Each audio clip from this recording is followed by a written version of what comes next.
The research station Stellar Haven floated quietly in the darkness of space, its lights blinking like tiny stars against the vast emptiness. Inside the xenobiology lab, Dr. Jinwoo Park sat at his desk, looking at samples under his microscope. The young Korean scientist had been working on this station for 2 years now, far from his home on Earth. The station was not just for humans. Many different alien species worked together here, studying the strange things they found in space. There were the Thakani, who looked like walking crystals that sparkled in the light. The Florans were like giant plants that could walk and talk, their vine-like arms always moving gently. The Voltari were the strangest of all. They were made of pure energy, glowing like colorful ghosts as they floated through the halls. Jinwoo liked working with all of them, even though it was sometimes hard to understand their different ways of thinking. He was the only human on the station, which made him feel lonely sometimes, but the work was important. Suddenly, the station's alarm system made a soft beeping sound. Captain Veltar's voice came through the speakers. He was the station commander, a tall Thakani whose crystal body glowed blue when he was excited. "All crew members, please listen," the captain said. "We have found something interesting. There is an old ship floating toward us. It looks very ancient." Jinwoo put down his work and walked to the main deck. Through the big windows, he could see a strange ship in the distance. It was not like any ship he had ever seen before. The metal looked smooth and curved, like it had been carved from ice. Even from far away, he could see that it was covered in frost. "Where did it come from?" asked Dr. Kayla, the station's plant-like doctor. Her green leaves rustled as she spoke. "We do not know," Captain Veltar replied. "The computer cannot find any record of this ship design. It is very old, maybe older than our civilizations." Engineer Zixon floated beside them, his energy body glowing yellow with curiosity. "Should we bring it inside? It might be dangerous." "We are scientists," the captain said. "We must learn about new things even if they are dangerous, but we will be careful." It took several hours to pull the strange ship into the station's cargo bay. The ship was small, just big enough for a few people. When the bay doors closed and air was pumped in, the crew gathered around the mysterious vessel. The ship's door opened with a sound like breaking ice. Inside, they found only one room with a single sleeping pod in the center. The pod was made of the same strange, ice-like material as the ship. "There is someone inside," Dr. Kayla said, checking her instruments. "The life signs are very weak, but still there."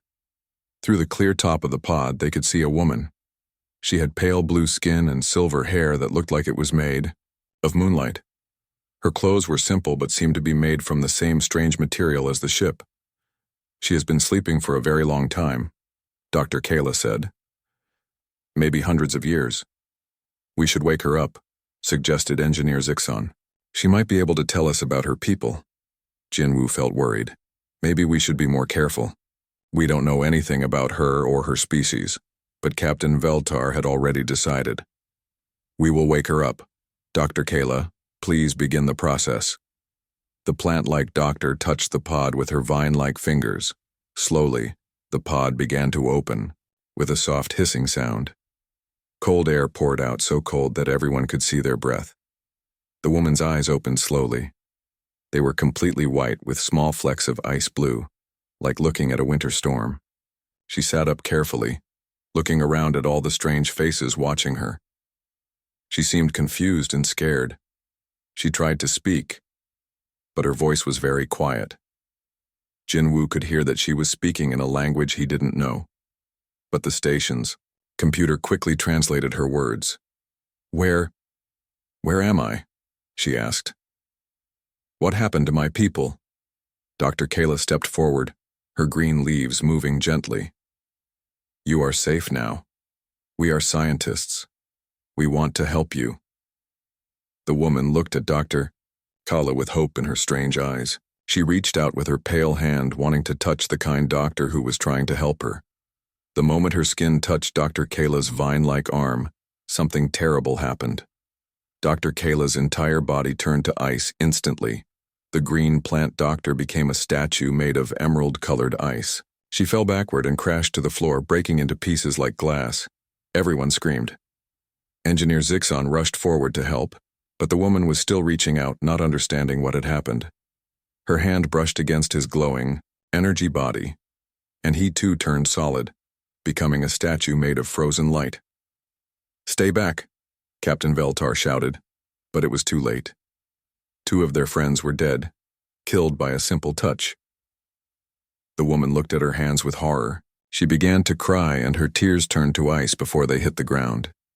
Jin Woo could see that she was just as scared as they were.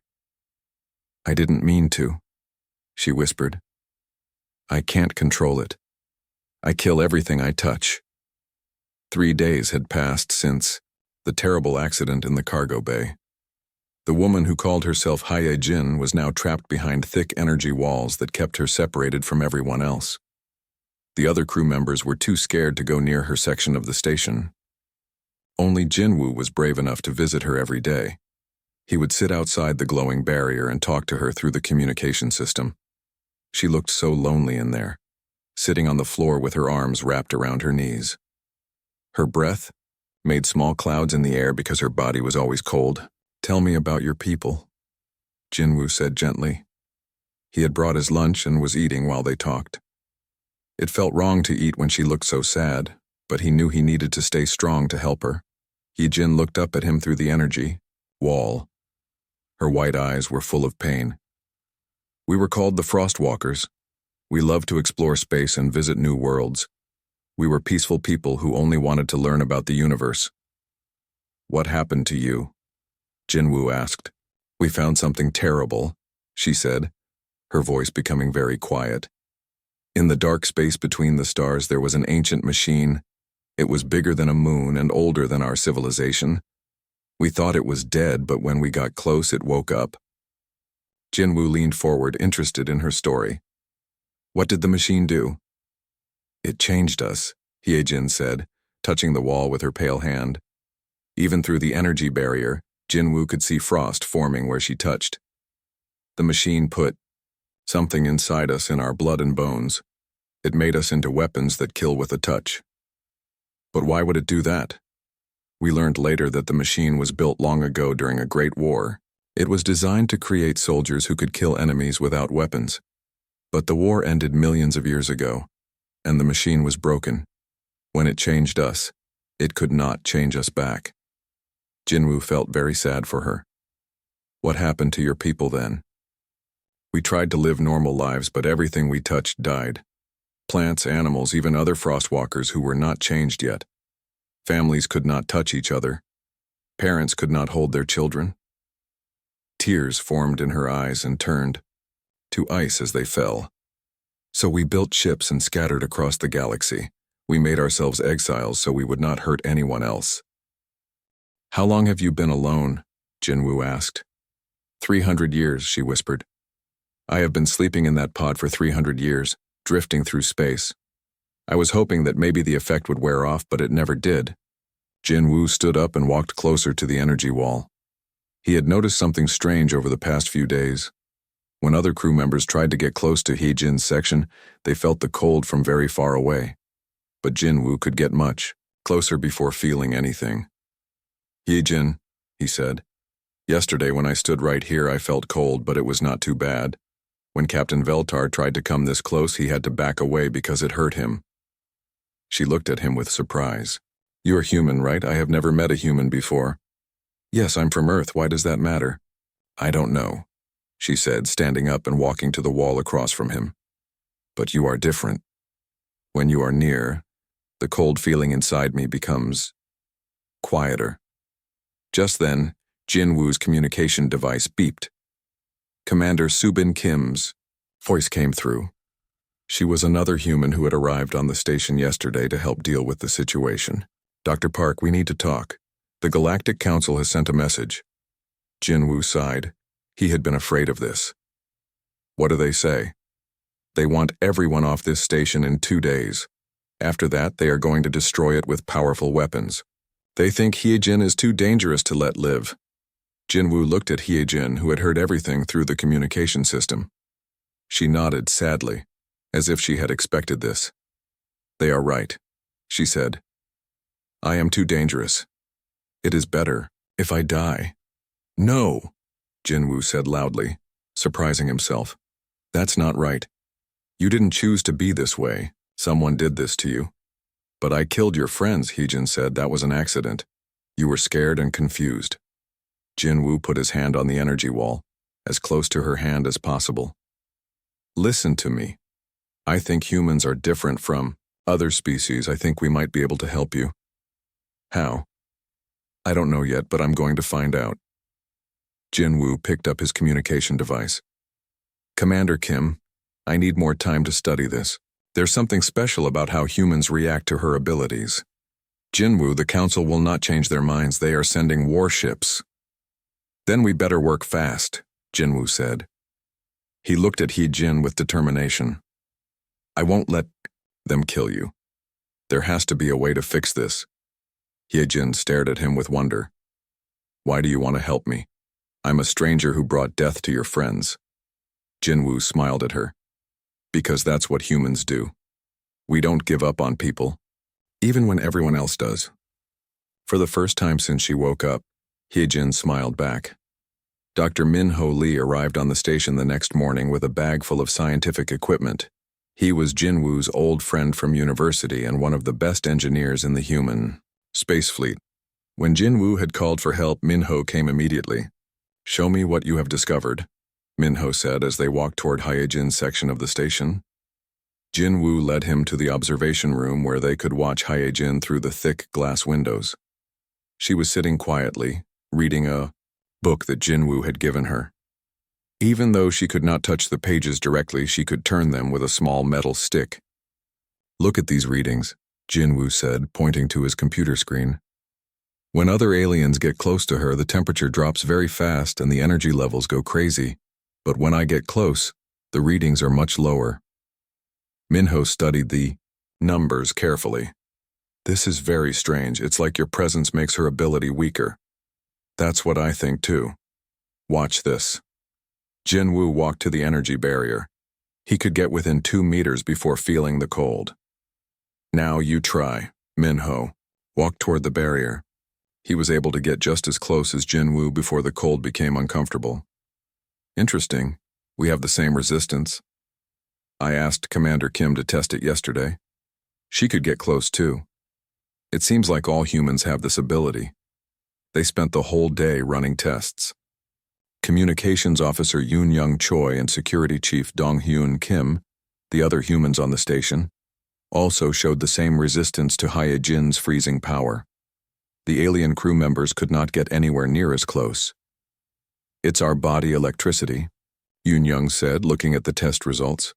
Humans make a special kind of electrical field around our bodies. It seems to interfere with whatever energy Hyejin produces. Like noise-canceling headphones, Dong Hyun added. Our human electrical field cancels out some of her freezing field. But Jinwoo wanted to understand more. He spent hours reading through the data they had recovered from Heejin's ship. Most of it was in her alien language, but the station's computer was slowly translating everything. Late that night, Jinwoo made an amazing discovery. He ran to wake up Min-ho. You have to see this, Jinwoo said excitedly, showing Min-ho the translated files on his computer screen. Min-ho read the ancient records with growing amazement. This says that the Frostwalkers were not born this way. Exactly. They were changed by an artificial intelligence, a giant computer mind that was built millions of years ago. The computer was supposed to create soldiers for an ancient war. But the war ended, Min-ho continued reading, and the computer was damaged. When Hyejin's people found it, the computer tried to complete its old programming, but it was broken. Jinwoo pointed to another section of the text. Look here. The computer was supposed to give the soldiers the ability to turn the freezing power on and off, but the control mechanism was damaged. That's why Hyejin can't control it. So she's not really a weapon, Min-ho said slowly. She's a broken weapon that can't be turned off. And maybe, Jinwoo said with excitement, maybe we can fix her. The next morning, Jinwoo shared his discovery with Hyejin. She listened through the communication system, her white eyes growing wider with each word. You mean I was not meant to be like this forever? She asked. That's right. Your people were supposed to be able to control the freezing power. The ancient computer made a mistake when it changed you. Hyejin stood up and walked to the energy barrier. But how can you fix something that has been broken for 300 years? I think the answer is humans, Jinwoo said. Our electrical fields don't just protect us from your power. I think they might be able to help you control it. How? Jinwoo took a deep breath. I think I need to touch you. No. Hyejin stepped back from the barrier. You saw what happened to Dr. Kayla and Engineer Zixon. I killed them instantly. But they were aliens with different biology. You said yourself that I make the feeling inside you quieter. What if direct contact with a human can help you learn to control the power? Minho put his hand on Jinwoo's shoulder. This is very dangerous. We don't know what will happen. I know, Jinwoo said. But look at the readings. Every test shows that humans are different. We're the only species that can get close to her without being frozen immediately. Hyejin pressed her pale hand against the energy barrier. Jinwoo, I have been alone for 300 years because I was afraid of hurting people. I don't want to hurt you too. Jinwoo placed his hand on the barrier across from hers. And I have been studying alien biology for 10 years because I believe all life is precious. I won't let fear stop me from trying to help you. The council ships will arrive tomorrow. Yoon Young's voice came through the communication system. If we're going to try this, it has to be now. Jinwoo looked at his friends, then at Hyejin. What do you say, are you willing to try? Hyejin was quiet for a long moment. Then she nodded slowly. If you are brave enough to risk your life for me, then I am brave enough to try to control this curse. Commander Subin Kim stood in the control room, watching Jinwoo prepare for the most dangerous experiment of his life. Through the thick windows, she could see him putting on a special suit designed to protect him from extreme cold, but everyone knew the suit would not be enough if something went wrong. Are you sure about this? Commander Kim asked through the communication system. The council ships will arrive in 6 hours. If this doesn't work, we won't have time for another plan. Jinwoo checked his equipment one last time. I'm sure. The data shows that humans can resist her power better than any other species. This is our best chance to help her. In the containment area, Hyejin sat on the floor with her back against the wall. She had not moved for hours, too afraid of what might happen. When Jinwoo told her his plan, she had agreed, but now she was terrified. I have killed everyone I have ever touched, she said quietly. What if I kill you too? Jinwoo stepped up to the energy barrier control panel. Minho and the other humans were watching from the observation room, ready to activate emergency systems if needed. All the alien crew members had moved to the far side of the station. Hyejin, Jinwoo said gently. Look at me. She raised her head, her white eyes filled with fear. For 300 years you have been alone because you were afraid of hurting people. But being afraid makes your power stronger, doesn't it? She nodded slowly. When I am scared or upset, the cold becomes worse. I can feel it spreading out from my body like waves. Then don't be afraid, Jinwoo said with a smile. Trust me. He pressed the button that turned off the energy barrier. Immediately, the temperature in the room began to drop. Jinwoo could see his breath, and frost started forming on the walls. But he kept walking toward Hyejin. Jinwoo, stop! Commander Kim's voice came through his earpiece. The temperature sensors are going crazy. I'm okay, Jinwoo said, though his teeth were beginning to chatter from the cold. It's cold, but I'm not freezing like the others did. Hyejin pressed herself harder against the wall, trying to get away from him. Don't come closer. I can't control it when I'm scared. Then stop being scared, Jinwoo said, continuing to walk toward her. I'm not going to hurt you. I'm here to help. When he was only 3 steps away from her, the cold became almost unbearable. Ice crystals formed on his protective suit, and his fingers began to feel numb. But he was not turning into ice like Dr. Kayla and Engineer Zixon had. This is impossible, Minho whispered from the observation room. Any other species would be frozen solid by now. Jinwoo took another step. Now he was close enough to touch Hye-jin if he reached out his hand. She looked up at him with amazement. "How are you still alive?" she asked. "Because humans are stubborn," Jinwoo said with a shaking voice. The cold was making it hard to talk, but he was still alive. "We don't give up on people we care about." Very slowly, Jinwoo reached out his hand toward her. Hye-jin stared at his hand like it was the most frightening thing in the universe. "I can't," she whispered. "What if I kill you?" "What if you don't?" Jinwoo replied. "What if this is the moment you finally get your life back?" Hye-jin looked into his eyes and saw something she had not seen in 300 years. Someone who was not afraid of her. Someone who believed she could be more than a weapon. Trembling, she slowly lifted her pale hand toward his. "Jinwoo, don't do it," Commander Kim shouted through the communication system.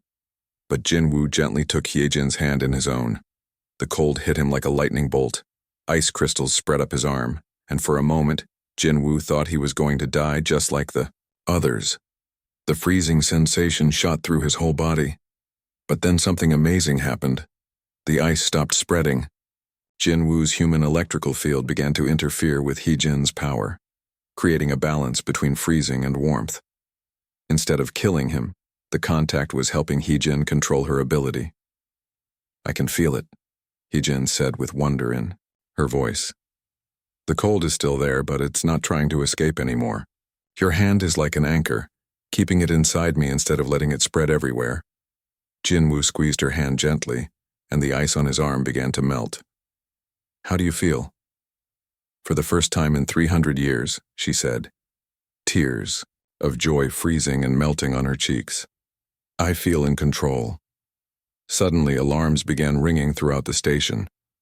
Commander Kim's voice came through the speakers. "Council ships have arrived early. They are powering up their weapons."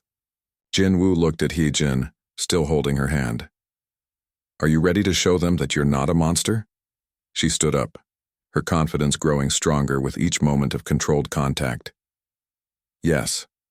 Let's show them what humans and Frostwalkers can do together." Hand in hand, they walked toward the door, ready to face the Council fleet and prove that sometimes the most dangerous situations can become the most hopeful ones. The main deck of Stellar Haven was filled with tension as the Council ships surrounded the station. Through the large windows, Jinwoo could see at least 20 warships, their weapons pointed directly at them. The communication screen flickered to life, showing Admiral Thexra, a tall alien with 4 arms and golden skin. "Station Stellar Haven, you have 1 hour to evacuate before we destroy the contamination," the Admiral said coldly. "The creature must not be allowed to spread its deadly touch to other worlds."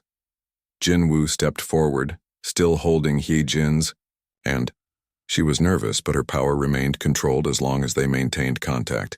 Commander Kim and the other crew members watched anxiously.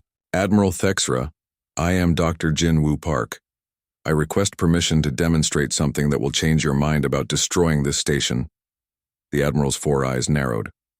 "You are in no position to make requests, human. The creature has already killed members of your crew." "That was an accident," Jinwoo said firmly. Hye-jin was scared and confused when she woke up, but we have learned how to help her control her abilities. "Impossible," scoffed Council Scientist Velmore, appearing beside the Admiral on the screen. "Our records show that the Frostwalker plague cannot be cured. They are biological weapons that must be contained." Hye-jin squeezed Jinwoo's hand and stepped forward. "I am not a plague," she said clearly. "I am a person who was changed against my will, and these humans have shown me how to control what was done to me." "Prove it," Admiral Thexra said. "But any trick will result in immediate destruction." Jinwoo nodded to Commander Kim, who had prepared for this moment.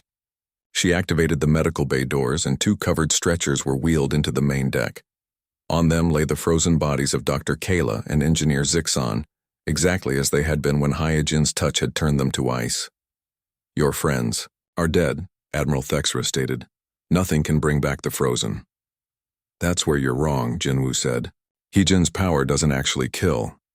It puts living things into a kind of frozen sleep. With proper control, the process can be reversed." Hye-jin approached Dr. Kayla's ice-covered body, Jinwoo walking beside her with their hands still joined. The green plant-like doctor looked like a beautiful emerald statue, but Jinwoo's instruments showed that there was still life deep inside the crystallized form. "I can feel her life energy," Hyojin said softly. "It's sleeping, but it's still there." Very carefully, Hyojin placed her free hand on Dr. Kayla's frozen shoulder. Instead of spreading more ice, warmth began to flow from her touch. The ice started to melt, revealing the green vines underneath. Dr. Kayla's leaves twitched. Then her eyes opened and she took a deep breath. What happened?" Dr. Kayla asked weakly, sitting up on the stretcher. The council representatives stared in shock through the communication screen. Admiral Thexera's mouth fell open. "This is impossible," Council Scientist Velmore whispered. Hyojin moved to Engineer Zixon's frozen energy form. Again, with Jinwoo's hand steadying her power, she reversed the freezing process. The hardened light began to glow and flicker, returning to its normal plasma state. Zixon's consciousness returned, his energy body pulsing with life. I remember being frozen," Zixon said in amazement, "but I was still aware, just unable to move or speak." Dr. So-Young Park, Jinwoo's sister who had arrived with the human research team, stepped forward with her data tablet. "Admiral, our studies show that humans have a unique bioelectric field that can stabilize and control the Frostwalker abilities. This isn't just a temporary fix, it's a permanent solution." Communications specialist Junsik Bai added, "We've also discovered that Hyojin's people were artificially created by an ancient war machine. They were never meant to be uncontrolled weapons. With human partnership, they can learn to use their abilities safely." Admiral Thexera looked confused and amazed. "Are you saying that humans can cure the Frostwalker condition?" "Not cure," Jinwoo corrected. "We can help them control it. Hyojin will always have her abilities, but now she can choose when and how to use them." Medical Officer Hyojin Lim brought forward more data. "Our research shows this could help many other species throughout the galaxy. There are records of other groups that were changed by ancient machines. Humans might be the key to helping all of them."